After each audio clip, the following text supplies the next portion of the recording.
What if the gods and demons joined forces to churn an entire ocean using a mountain as a stick and a giant serpent as a rope, all to find the secret nectar of immortality? Sounds impossible, right? Well, that's exactly what happened. This is the incredible story of Samudra Manthan, the churning of the ocean. Long ago, the gods and the Devas ruled the heavens. Their king was Indra. The Devas were powerful, respected, and victorious. But one day everything changed. A great sage named Durvasa gifted Indra a divine garland. It was blessed and sacred. But Indra was careless. He placed the garland on his elephant Airavata. The elephant threw it to the ground. Durvasa became furious. Indra, you have become proud. I curse you and all the Devas. Your strength and glory shall disappear. The curse worked immediately. Day after day, the Devas became weaker. Meanwhile, their cousins, the Asuras, became stronger and stronger. Soon the Devas began losing battles. They feared they would lose everything. Desperate, they rushed to Lord Vishnu. Please save us, they cried. Vishnu listened carefully. Then he smiled. There is a way.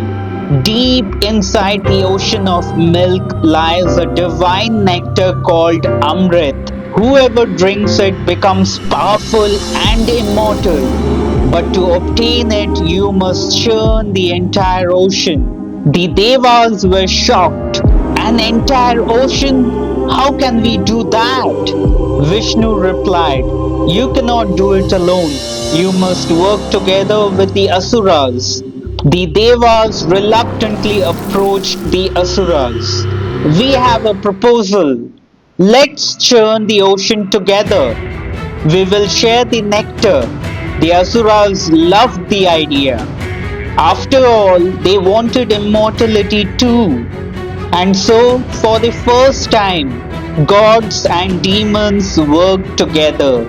Now they needed a giant churning rod. They chose Mount Mandara, a mountain so huge that its peak touched the clouds. Next, they needed a rope. They requested Vasuki, the king of serpents. Vasuki agreed and wrapped himself around the mountain.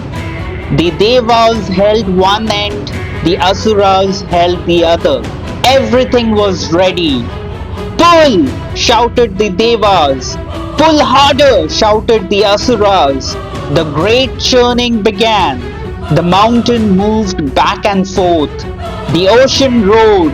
Huge waves crashed everywhere. The heavens trembled. But suddenly, disaster! Mount Mandara began sinking into the ocean. Slowly, then quickly. Soon the entire mountain disappeared beneath the water.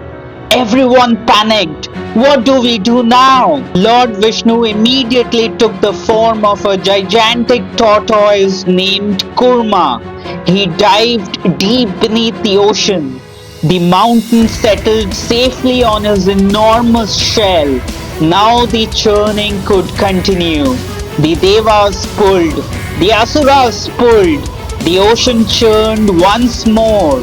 Suddenly something terrifying emerged. Not treasure, not nectar, but a deadly poison called Halahala.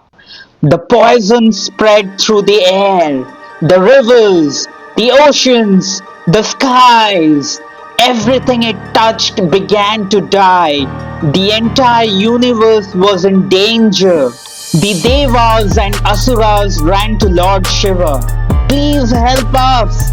Without hesitation, Shiva picked up the poison and drank it.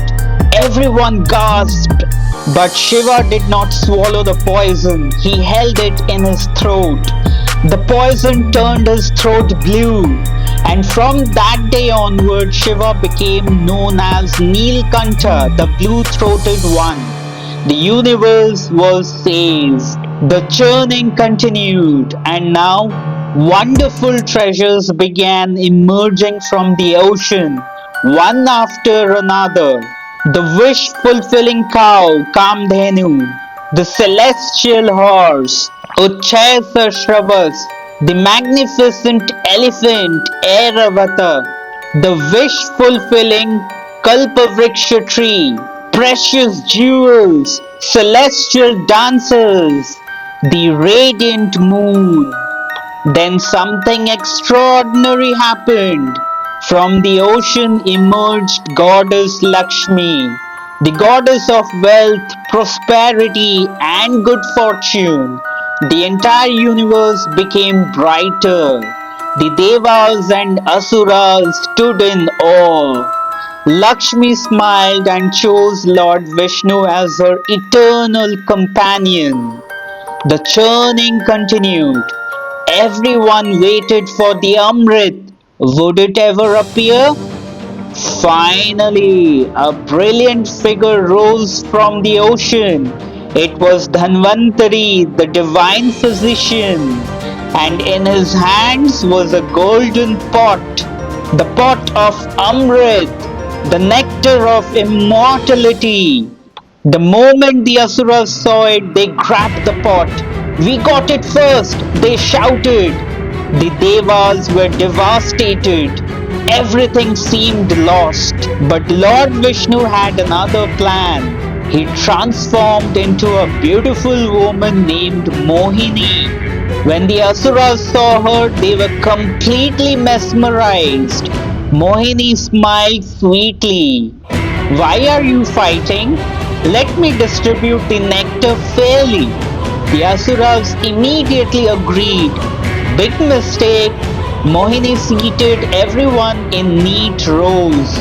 Then she began serving the nectar, but only to the Devas. One by one, the Devas drank the Amrit. Their strength returned, their power returned, their glory returned. One clever Asura named Rahu disguised himself as a Deva and secretly sat among them. He managed to drink a drop of nectar, but the sun and moon noticed him. That's an Asura, they shouted. Instantly, Vishnu hurled his Sudarshan Chakra. Rahu's head separated from his body. But because he had already tasted the nectar, he did not die.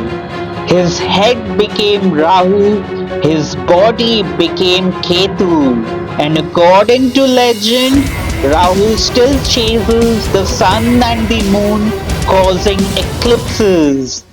At last, the nectar was gone. The Devas had regained their strength. The Asuras were defeated.